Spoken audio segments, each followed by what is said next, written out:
Hi friends, welcome to my channel. ఇవాల్టి వీడియోలో అయితే వెజ్ కర్రీలోకైనా నాన్ వెజ్ కర్రీలోకైనా వాడుకునే గరం మసాలాని ఇంట్లోనే ఎలా ప్రిపేర్ చేసుకోవాలనేది చూపిస్తానండి. ఇలా గనుక గరం మసాలా ప్రిపేర్ చేసుకున్నారంటే ఏ కర్రీలో వేసుకున్న కర్రీ టేస్టే ఎన్హాన్స్ అవుతుందండి. చాలా చాలా బాగుంటాయి అన్నమాట. సో బయట ప్యాకెట్లు కొనుక్కోకుండా ఇలా ఇంట్లోనే ప్రిపేర్ చేసి పెట్టుకోండి. అన్నీ కూడా పర్ఫెక్ట్ మెజర్మెంట్స్తో చూపించానండి.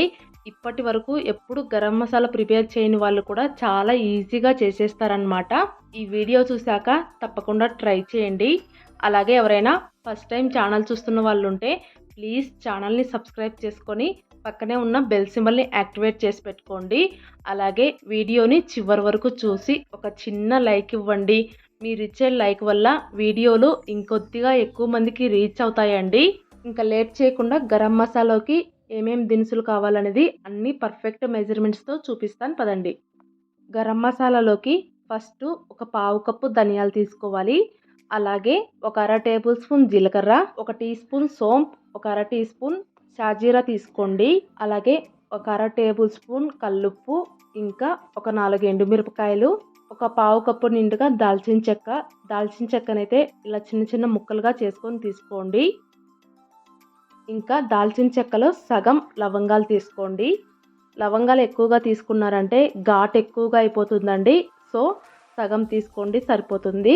అలాగే ఒక 4 నల్ల యాలక్కాయలు, ఒక 4 స్టార్ అనైసా, ఒక బిర్యానీ ఆకు, ఒక టేబుల్ స్పూన్ నిండుగా యాలకులు అయితే తీసుకోండి.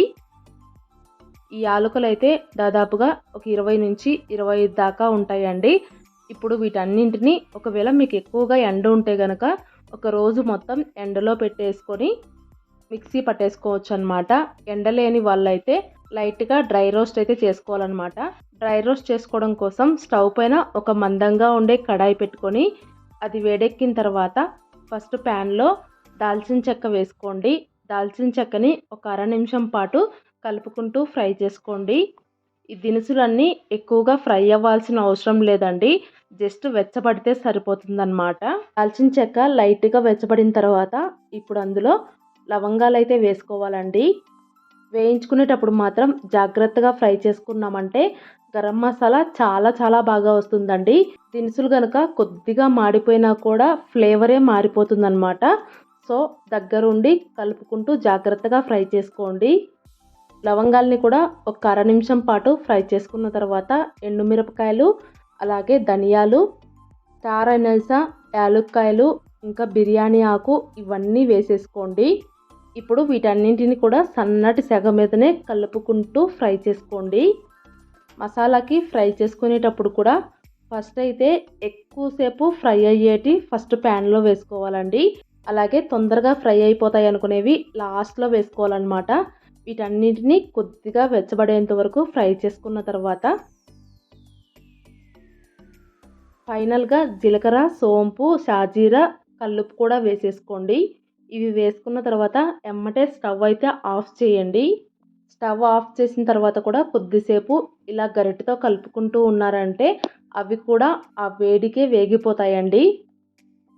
సో అన్నింటినీ ఇలా లైట్గా ఫ్రై చేసుకున్న తర్వాత వీటిని ఎమ్మటే ఒక ప్లేట్లోకి అయితే ట్రాన్స్ఫర్ చేసేసుకోండి. ప్యాన్లో అలాగే ఉంచుకున్నారంటే అవి ఇంకా ఎక్కువగా ఫ్రై అయిపోతాయండి. సో ఎమ్మటే ఒక ప్లేట్లోకి ట్రాన్స్ఫర్ చేసేసుకొని అన్నింటినీ బాగా చల్లారనివ్వండి. దినుసులన్నీ కూడా మొత్తం బాగా చల్లగా అయిపోయిన తర్వాత ఇప్పుడు వీటిని మిక్సీ పట్టుకోవాలన్నమాట. మిక్సీ పట్టుకోవడం కోసం దినుసులన్నింటినీ మిక్సీ జార్లో వేసుకొని వీలైనంత ఫైన్ పౌడర్ లాగా మిక్సీ పట్టేసుకోండి. ఇలా ఫైన్ పౌడర్ లాగా మిక్సీ పట్టుకున్నామంటే గరం మసాలా అయితే రెడీ అయిపోతుందండి. మిక్సీ పట్టుకున్న తర్వాత ఎమ్మటే గరం మసాలా కొద్దిగా వేడిగా ఉంటుందన్నమాట. సో కొద్దిసేపు పక్కన పెట్టేశారంటే చల్లారిపోతుంది. చల్లారిపోయిన తర్వాత ఒక ఎయిర్టైట్ బాక్స్లోకి స్టోర్ చేసుకోవడమేనండి. చూసారు కదా, గరం మసాలా ప్రిపేర్ చేసుకోవడం చాలా సింపుల్ అనమాట. బయట దొరికే ప్యాకెట్లలో ఖచ్చితంగా ప్రిజర్వేటివ్స్ అయితే కలుపుతారండి. సో ఇలా ఇంట్లోనే హెల్తీగా గరం మసాలా ప్రిపేర్ చేసుకోండి. వెజ్ కర్రీలోకైనా నాన్ వెజ్ కర్రీలోకైనా చాలా బాగుంటుందన్నమాట. మీరు కూడా గరం మసాలాని ఇలా ఇంట్లోనే ప్రిపేర్ చేసుకోండి. మీరు ట్రై చేస్తే కనుక మీకు ఎలా వచ్చిందనేది కామెంట్ చేయడం మాత్రం అస్సలు మర్చిపోవద్దు. అలాగే ఈ వీడియో మీకు నచ్చినట్లయితే ప్లీజ్ లైక్ చేయండి, షేర్ చేయండి. కొత్తగా కనుక ఎవరైనా ఛానల్ చూస్తున్న వాళ్ళు ఉంటే సబ్స్క్రైబ్ చేసుకోండి. ఇంకా మీ ఫ్రెండ్స్ అండ్ ఫ్యామిలీ మెంబర్స్లో ఎవరికైనా యూజ్ అవుతుంది అనుకుంటే వాళ్ళకు కూడా షేర్ చేయండి. Thank you for watching. Bye bye.